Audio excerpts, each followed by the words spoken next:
राजेश मिश्र जी। जी। पूज्य महाराज जी, राधे राधे। महाराज जी, भगवत गीता में श्री कृष्ण भगवान जी ने कहा है कि मैं स्वयं सभी प्राणियों के हृदय में विद्यमान हूँ। या हृदय शरीर के अंग के लिए है या कुछ और की? अव्यक्त रूप से, जैसे बर्फ में जल ही जल है, उसके सिवा कुछ नहीं है। समझ पा रहे?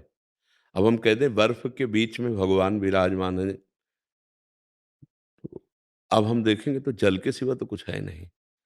ऐसे इस शरीर में पंचभूत के सिवा कुछ नहीं है। अगर कुछ पकड़ सकती है यहाँ की मशीन, तो पंचभूत के ढांचे का केवल चित्रण हो सकता है। जैसे अल्ट्रासाउंड है, सीटी स्कैन है, एक्सरा है, ये ढांचे का हो सकता है। लेकिन इसमें भगवान ऐसे व्याप्त हैं जैसे बर्फ में जल ही जल है केवल, और कुछ नहीं है। ऐसे ही केवल श्री कृष्ण ही श्री कृष्ण है। मत्तः, और पढ़ो गीता में, मत्तः परतरम नान्यत किंचिदस्ति धनंजय, मेरे सिवा हे धनंजय कुछ नहीं है।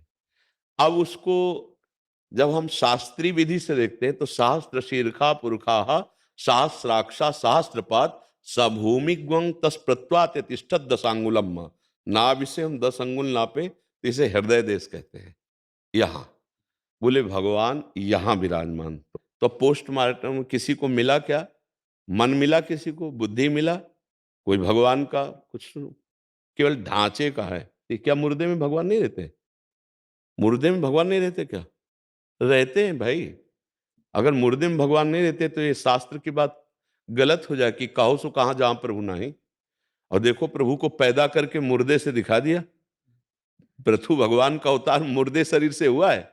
वेन की दाहिनी भुजा से भगवान पृथु और बाईं भुजा से अर्ची महारानी भगवान का अवतार है। मतलब भगवान मुर्दे में भी हैं लेकिन अव्यक्त हो गए। पहले चेतना रूप में थे, अब वो चेतना शांत करके हुए पर हैं। तो जैसे मेहंदी का पत्ता है, उसमें लाली है, निकाल के दिखाओ आप, हरा ही हरा दिखाए। अब उसकी पद्धति है, पीसो, पीस के हाथ में चढ़ाओ, हाथ धो लो, लाली ही लाली छा जाएगी। ठीक है ना? दूध में घी है, पूड़ी बना के दिखाओ, उसकी पद्धति है, दही जमाओ, मक्खन निकालो और घी बनाओ, फिर पूड़ी बना लो। समझ पा रहे ना? परमात्मा है इसमें, खोज के दिखाओ, तो उसकी पद्धति है। जब भजन किया और गुरु के अनुसार चले तो यही हृदय में दर्शन हो गए। महाराज जी, यदि हृदय पर ध्यान करते हैं तो अत्यधिक विचार आते हैं, तत्समय इन विचारों से छुटकारा कैसे पाएं? भैया हम हृदय में ध्यान की बात कब कहेंगे? कभी आप बताओ हृदय की ध्यान की बात चर्चा होगी? नाम का ध्यान करो, देखिए रूप नाम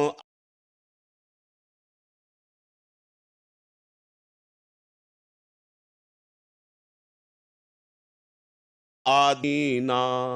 रूप का दर्शन किससे होता है? नाम के अधीन है रूप। जैसे आप बैठे हैं, आपका रूप देख रहे हैं लेकिन हमें पता नहीं आपका नाम क्या है, तो हम कोई परिचय नहीं जानते आपको।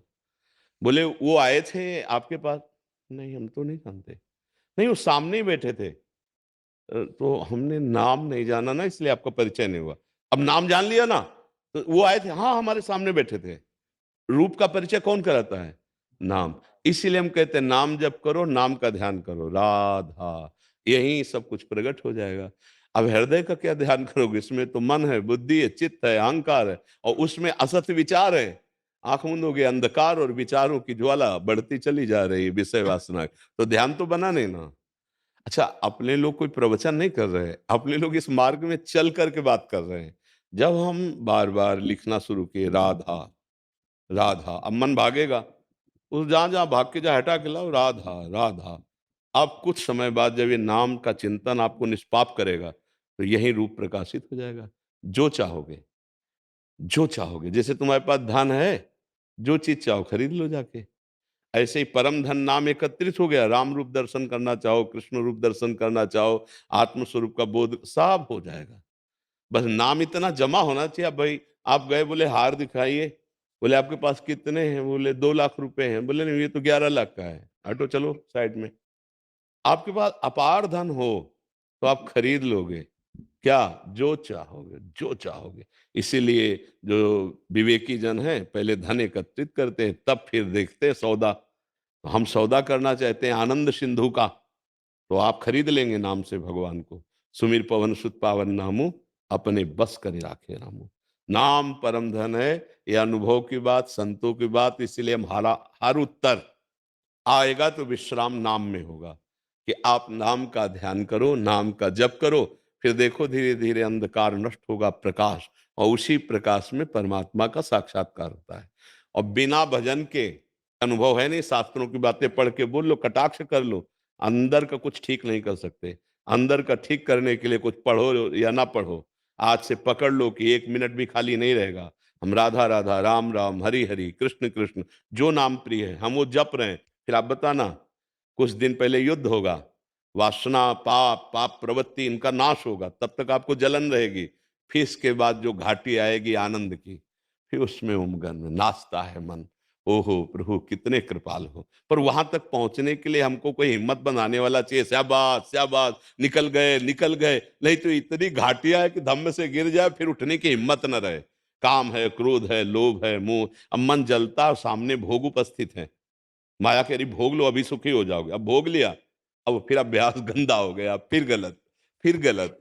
तो इसीलिए अब जहां उसको बार बार ऐसा हुआ तो लगा छोड़ो यार झंझट, जब हम जीत ही नहीं पा रहे तो इसी में चले, फिर वो जीवन हार जाता है। और अगर साधु संग है, कोई बात नहीं, उठ उठ, अब तो आगे बढ़ गया तू, इतना अभ्यास तो तेरा दृढ़ हो गया ना, अब और अभ्यास कर। उसको उत्साह बढ़ता है, एक दिन निकल जाता है। जैसे कोई डूब रहा हो ना, वो कहते हाँ बस हाथ पैर मारना बंद मत करना, बस निकल गए, मैं आया, उसको और अगर कहते मरा तू, अब मरा, तो निरुत्साहित हो जाएगा। हाँ, तो हमें उत्साह वर्धन करने वाले वचन चाहिए, ऐसे महापुरुषों का संग चाहिए। और नाम जप अगर हम करते हैं तो ध्यान अपने आप लग जाएगा, क्योंकि रूप को तो हमने देखा नहीं, तो हम ध्यान किसका करें। हमने संसार को देखा है तो वही ध्यान में आता है। जैसे आंख मूंद के भी बैठो ना, अरे जो कोई कोई कहने लगते हैं कि हम ध्यान करते हैं, तो आपको ध्यान में क्या आता है? बोले जैसे दीपक जैसा टमटमाहट होती ना, वैसा कुछ ऐसा तेज जैसा। तो हम कहते हैं इतने के लिए प्रयास क्यों करो, भगवान सूर्योदय होंगे देख लेना, भगवान सूर्योदय होंगे देख लेना, महान तेज है, स्वयं नारायण भास्कर हैं। और ध्यान का मतलब है जो प्रियतम है, जो प्रभु हैं, वो हमारे रूप माधुरी एक एक वृत्ति में छा गई है। वो होगा भजन से भैया, केवल आंख मूंदने से काम नहीं चलेगा। ध्यान का मतलब आंख खुले हो तो वही, आंख बंद हो तो वही, भीतर और बाहर जब एक हो जाता है तब उसे ध्यान कहते हैं। तो नाम जप करो और अच्छे आचरण, इसका प्रभाव पड़ता है। अच्छे आचरण करो, नाम जप करो, सात्विक भोजन करो, ध्यान भी लगने लगेगा। ठीक है। ईश्वरी